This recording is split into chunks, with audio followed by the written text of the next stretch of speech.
Nous accueillons maintenant la docteure Joanne Blais pour nous parler des maladies inflammatoires de l'intestin. Il s'agit de la maladie de Crohn et de la colite ulcéreuse. Quelques mots pour illustrer ce que vivent les gens qui souffrent de ces maladies. Douleur, souffrance chronique et isolement. Bonjour Joanne. Bonjour Brigitte. C'est pas facile quand on souffre de cette maladie-là, de ces maladies-là. Vous savez, novembre, c'est le mois des maladies inflammatoires intestinales. C'est des maladies qui sont quand même plus fréquentes qu'on le croit. Et il faut comprendre que c'est des maladies qui se caractérisent par l'inflammation de la paroi du tube digestif. Donc, qui dit inflammation, bien, vous l'avez mentionné, dit douleur, dit problématique particulière. Bon, alors, il y a la maladie de Crohn et la colite ulcéreuse. Qu'est-ce qui les distingue, les Si deux? vous voulez, on va regarder une image pour bien démontrer comment est fait le tube digestif et ça va bien l'expliquer. Parce que vous voyez, dans le tube digestif, la maladie de Crohn, ce qu'elle a de caractéristique, c'est qu'elle peut toucher tout le tube digestif, de la bouche à l'anus. Et elle touche la paroi plus la partie profonde de la muqueuse intestinale. Alors que la colite ulcéreuse va toucher exclusivement le gros intestin, qui est le côlon, et le rectum. Et elle va toucher plus la partie superficielle de la muqueuse intestinale. Donc, on voit que c'est deux maladies qui se ressemblent, mais dont une touche vraiment le tube digestif au complet. Donc, est-ce qu'on peut déduire que la maladie de Crohn, elle est plus invalidante? Et étonnamment, pas nécessairement. C'est sûr que une comme l'autre sont très invalidantes lorsqu'elles ne sont pas bien contrôlées. On a la chance d'avoir des traitements actuellement qui contrôlent relativement bien les symptômes, mais c'est certain que une ou l'autre, ça entraîne vraiment des problèmes qui peuvent être très importants si on ne réussit pas à avoir un bon contrôle. On va en parler de ces problèmes-là. Oui. D'abord, quels sont les symptômes de la maladie? On va commencer par la maladie de Crohn. Bien, les deux, parce que les symptômes des deux se ressemblent. On parle vraiment de douleurs abdominales, des crampes importantes qui augmentent avec la prise des repas, surtout si on prend des repas plus consistants. On parle de diarrhée très, très fréquente. Il y a des gens qui ont jusqu'à 20-30 diarrhées par jour. Donc, ça occupe une journée. On parle aussi de selles, avec du sang dans les selles qui peuvent dont ça peut être assez important en termes de quantité, qui fait que les gens peuvent souffrir d'anémie. On parle évidemment de fatigue, c'est fatigant, nausées, vomissements. Il y a certaines personnes qui peuvent faire de la fièvre de temps en temps.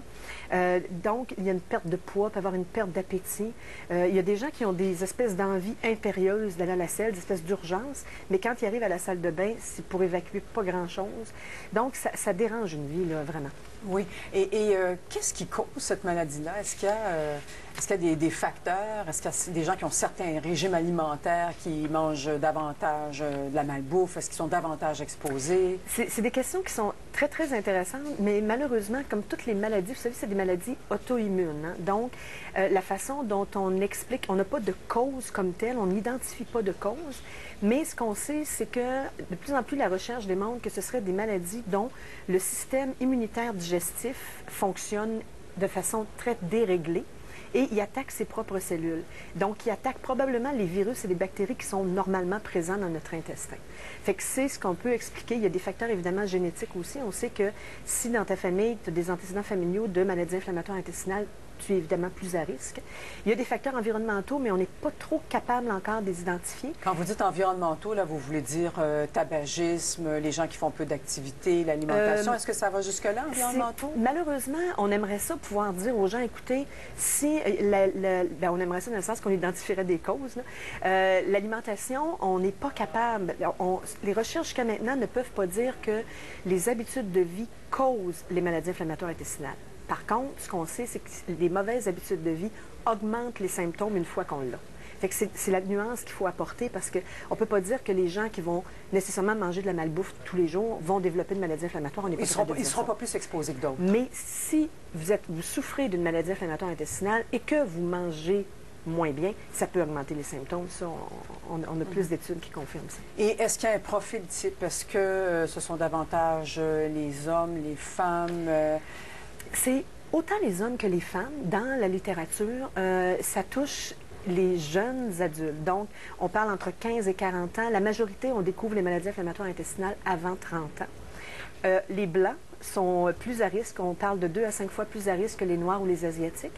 Mais pour des raisons encore là, c'est pas clair, les Juifs ashkénazes sont 4 à 5 fois plus à risque ceux qui sont d'origine ashkénaze que les autres, d'avoir des maladies inflammatoires intestinales, mais encore là, on n'est pas capable d'expliquer. Est-ce que c'est génétique? Est-ce qu'on ne sait pas? Et est-ce qu'on peut se débarrasser de cette maladie-là ou on la porte toute sa vie? On peut pas. C'est pas une maladie, malheureusement, qui actuellement, au moment où on se parle, se guérit.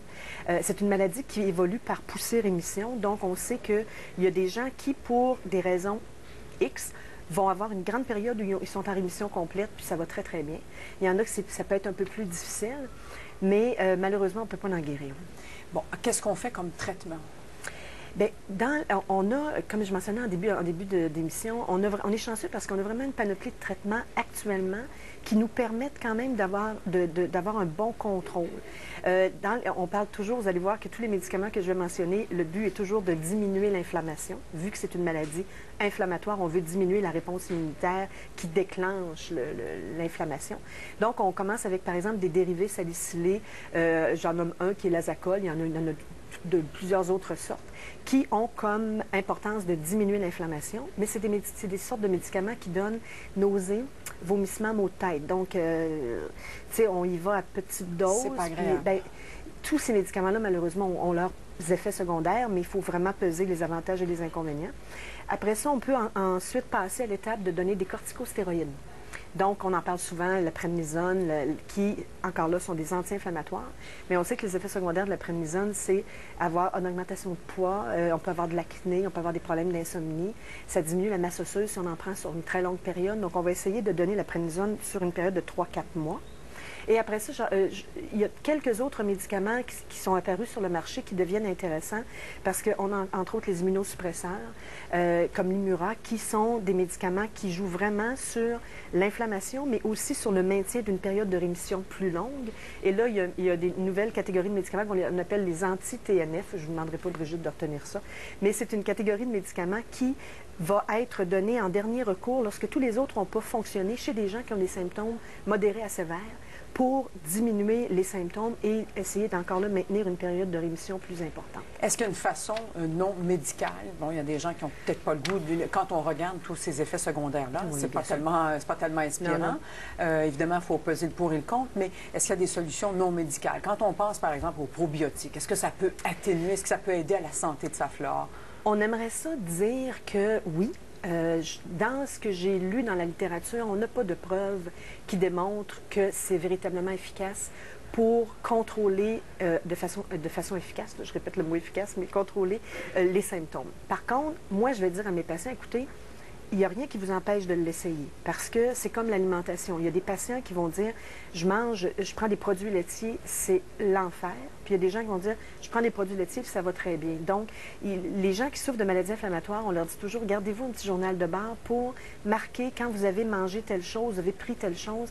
Dans ces éléments-là, qu'est-ce qui a augmenté vos symptômes, puis qu'est-ce qui ne les a pas augmentés. Donc, moi, le message que je dirais aux gens, écoutez, si vous voulez l'essayer, les probiotiques, pourquoi pas? Parce que ça n'a pas véritablement d'effet secondaire.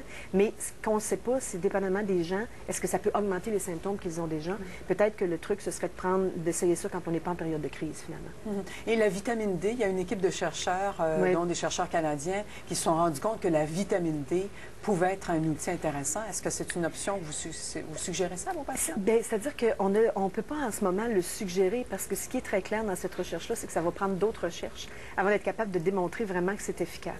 Par contre, on le sait maintenant, les recommandations de la vitamine D pour toute population actuellement au Québec et au Canada, et je devrais dire en Amérique du Nord, c'est vraiment de prendre des suppléments de vitamine D à partir de l'âge de 50 ans. Donc, de prendre 800 à 1000 unités de vitamine D par jour ou 10 000 unités par semaine. Donc, c'est certain que ça ne peut pas être nuisible. De là à dire que ça peut être efficace au moment où on se parle, on n'est pas capable de se prononcer. Pour l'instant, ce n'est pas le cas. Et quels sont les risques de développer un cancer? On parle, voyez-vous, le risque est plus grand selon l'étendue de l'atteinte du côlon. Plus votre côlon est atteint sur une plus longue distance, si je peux m'exprimer ainsi, plus votre risque augmente parce que, évidemment, plus vous êtes malade au niveau du côlon, mais plus vous développez des risques. Et on sait comme si le système immunitaire est déréglé, mais oui, ça peut peut-être augmenter le risque de cancer du côlon. On n'a pas véritablement de pourcentage clair, Mais on va suggérer à tous les gens qui ont des maladies inflammatoires intestinales de faire un dépistage précoce et on fait un suivi très serré, justement pour s'assurer qu'il n'y a pas de... davantage exposés. Bien. Alors, Joanne Blais, merci. C'était un plaisir. Je vous souhaite un bon week-end. Mais à vous aussi, on vous retrouve la semaine prochaine. Avec le plus grand des plaisirs. Très bien. Merci. Au revoir. Au revoir.